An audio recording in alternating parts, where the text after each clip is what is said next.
नमस्कार, मैं अभिषेक बाजपेयी जेके media news update में देश की राजधानी दिल्ली से आप सभी का स्वागत करता हूं। जैसा कि आजकल पूरे देश में और विदेश में चर्चा का विषय है, केरला स्टोरी मूवी को लेकर के पूरे देश में कोहराम मचा पड़ा है।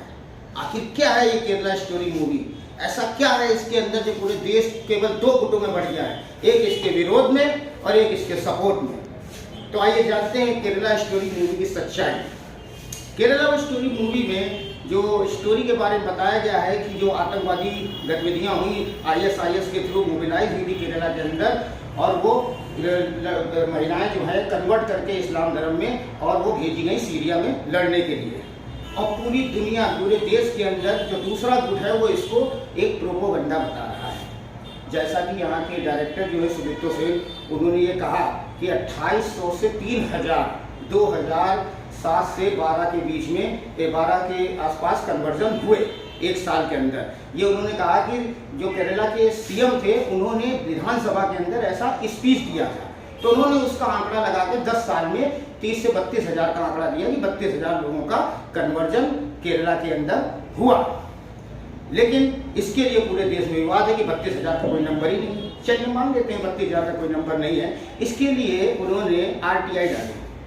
आरटीआई डालने के बाद जब आरटीआई की रिपोर्ट आई तो उन्होंने कहा कि हमने इससे संबंधित रिपोर्ट कि ये नंबर 32,000 है कि नहीं है, एक वेबसाइट का लिंक भेजा, उसमें जाकर आप चेक कर लीजिए। और जब हमने उस वेबसाइट पे लिंक पे चेक करना चाहा तो आज तक वो वेबसाइट खुल नहीं रही है। ये है सच, जो कि केरला की सरकार इतने सालों से छुपा रही है। दूसरी बात, जो उसके बाद फिर क्या हुआ कि उन्होंने मिसिंग पीपल की एक डिटेल जानना चाहिए कि अच्छा ये बता दीजिए कि केरला के अंदर कितने लोग इस समय मिसिंग हुए हैं इतने पीरियड में। तो उसके लिए उन्होंने के आरटीआई के थ्रू जो जानकारी आई तो उन्होंने कहा इसकी जानकारी हम आपको 15 दिन में अपडेट करेंगे। वो 15 दिन से लेकर 6 महीने का समय बीत गया, आज तक केरला की आरटीआई की रिपोर्ट में ये तक साबित नहीं हो पाया कि कितने लोग केरला के अंदर मिसिंग हुए। एक रिपोर्ट के अनुसार 2017 से लेके 2022 तक केरला के अंदर 73,000 लोग मिसिंग हुए।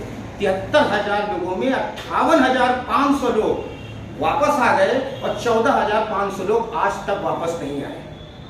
यानी कि 14,500 लोग या तो आईएसआईएस में ज्वाइन हो गए और वहां पे वो गतिविधियां कर रहे हैं। और क्या गारंटी है कि 58,500 लोग जो केरला के अंदर वापस आए उनमें से कितने लोग आईएसआईएस के ट्रेंड लोग हैं जो यहाँ पे अपनी गतिविधियों को मोबिलाइज कर रहे हैं?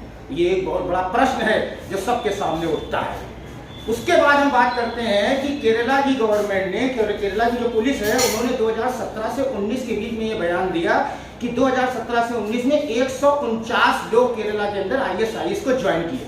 ये केरला पुलिस का बयान है, ठीक? तो यानी कि ये भी एक समस्या है। उसके बाद 2021 की एंटी टेरर साइबर विंग के डेटा के अनुसार देश केरला के अंदर 3200 स्लीपर सेल काम कर रहे हैं और हर एक स्लीपर सेल के साथ 10 लोग जुड़े हुए हैं, जिसके अंदर 40% महिलाएं हैं।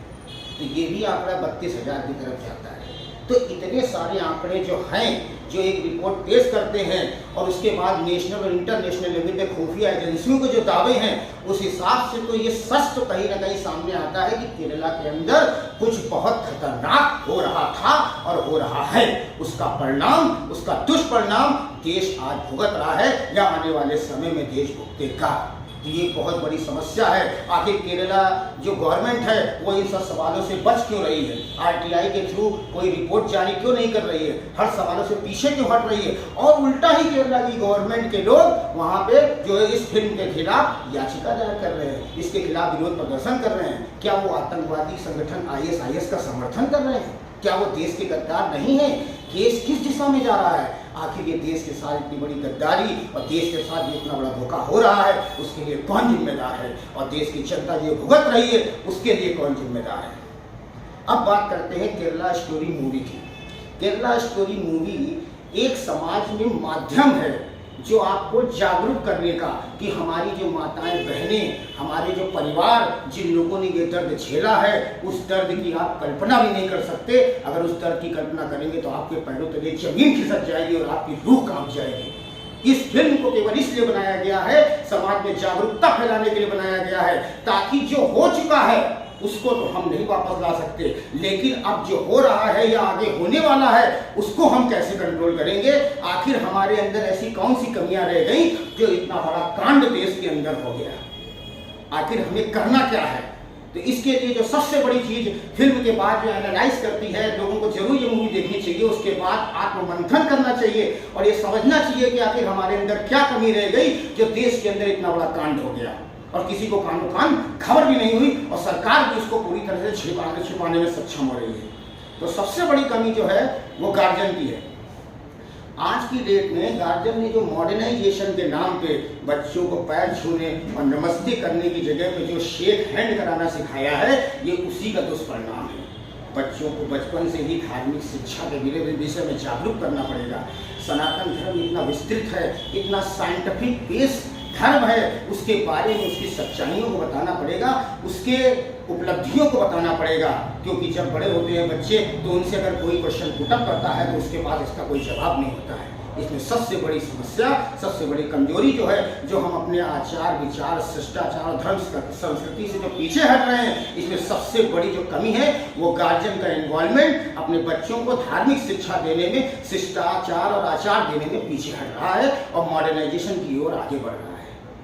दूसरी सबसे बड़ी चीज, किसी भी देश के निर्माण में, किसी भी समाज के निर्माण में, किसी भी परिवार के निर्माण में, एक परिवार की और एक समाज की और परिवार में समाज में दखल देने वाले लोगों की होती है बच्चों से संबंधित धार्मिक शिक्षा पढ़ाने की। धार्मिक शिक्षा बहुत जरूरी है, शिक्षा से ही सभी का विकास होता है। अगर आपको धार्मिक शिक्षा पढ़ानी है तो आप किसी भी छोटी सोसाइटी में रहते हैं, किसी अपार्टमेंट में रहते हैं, किसी मोहल्ले में रहते हैं, तो मोहल्ले में आप 10, 20, 50 फैमिली मिलकर बच्चों को वीकली लेवल पे क्लासेस अटेंड कराइए।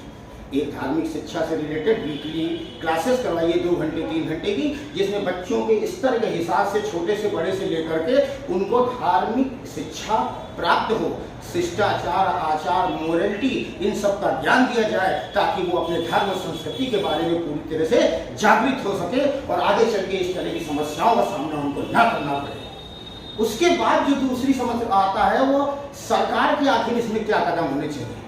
सरकार के कदम के विषय में अगर हम बात करते हैं तो सबसे बड़ा कदम आता है सेकुलर। क्या भारत एक सेकुलर कंट्री है? पूरी दुनिया में हम ढिंढोरा पीट रहे हैं कि भारत एक सेकुलर कंट्री है, लेकिन अगर शिक्षा की बात करें तो अभी इलाहाबाद हाई कोर्ट ने एक सर्कुलर जारी करके यूपी गवर्नमेंट से 30 दिन के अंदर जवाब मांगा है और उन्होंने कहा है कि सरकारी अनुदान से चलाए जाने वाले शिक्षण संस्थानों में केवल सरकार शिक्षा दी जाएगी, धार्मिक शिक्षा किसी भी तरह की नहीं दी जाएगी। लेकिन देश के अंदर मदरसों में धार्मिक शिक्षा दी जा रही है, सरकारी अनुदान से दी जा रही है। अगर हम सेकुलर कंट्री हैं तो सनातन धर्म से संबंधित शिक्षा के लिए सरकार अनुदान क्यों नहीं दे रही है? हम इंस्टीट्यूट क्यों नहीं चला रहे हैं? ऐसा नहीं है। तो सेकुलर के जो बेसिक पैरामीटर्स है उसको तो कहीं ना कहीं हम कंप्लाई ही नहीं करते हैं, फिर भी हम ढिंढोरा पीट रहे हैं कि हम एक सेकुलर कंट्री है। सरकार को इस पे सख्त से सख्त कदम उठाना चाहिए और इस तरह के कानून को बराबरी का हक देना चाहिए सभी प्रकार के वर्गों को, चाहे वो हिंदू हो, चाहे मुस्लिम हो, चाहे सिख हो, चाहे ईसाई हो, चाहे जैन हो, चाहे बौद्ध हो। उसके बाद जो दूसरा सबसे बड़ा कदम है कि पूरे देश में 1 नेशन और 1 सिलेबस की पॉलिसी को लागू करना चाहिए, क्योंकि शिक्षा ही मूलभूत आधार है किसी भी ढांचे को खड़ा करने के लिए, किसी भी बच्चे के विकास के लिए, किसी भी मुल्क के विकास के लिए, किसी भी देश के विकास के लिए।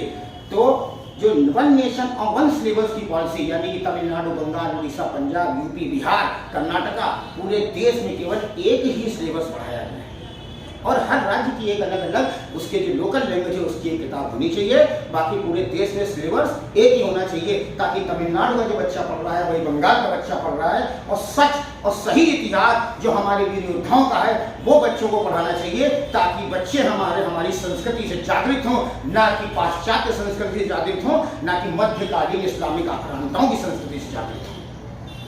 ये सबसे बड़ा बदलाव। और तीसरी जो सबसे बड़ी चीज है जो आज की डेट में शिक्षा के स्तर में जो बहुत बड़ी धांधली हो रही है, जैसे कि अभी बिहार के अंदर 70,000 फर्जी शिक्षक पकड़े गए। आखिर इसका सोल्यूशन क्या है? तो स्टेट लेवल पे और नेशनल लेवल पे देश के अंदर टीचरों की भर्ती के लिए, जैसे कि IBPS बैंक का एग्जाम होता है, IAS का एग्जाम होता है, इसी तरह का शिक्षकों की भर्ती का भी एक एग्जाम होना चाहिए, ना कि उनकी मेरिट के आधार पर उनकी भर्ती होनी चाहिए।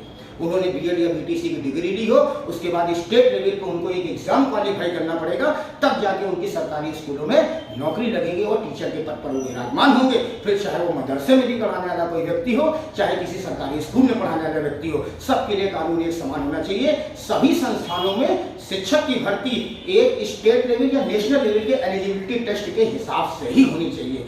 इस तरह के बदलाव, इस तरह के कदम उठाने की सरकार को जरूरत है। और उससे पहले हमारे देश की जनता को, हमारे समाज को, हमारी महिलाओं को, हमारे बुजुर्गों को, हमारे भाइयों को, हमारे बहनों को, अपने बच्चों को, अपने आसपास के लोगों को जागृत करने की जरूरत है कि जब तक हम जागृत नहीं होंगे, हमारा देश के अंदर, नहीं तो आज जो केरला में हो रहा है वो बंगाल में होगा, यूपी में होगा, वो पंजाब में होगा, और हम देखते रह जाएंगे। हमारी सभ्यता, हमारी संस्कृति, हमारे बच्चों का विकास इसी तरह से रुकता हुआ चला जाएगा। जय हिंद, जय भारत।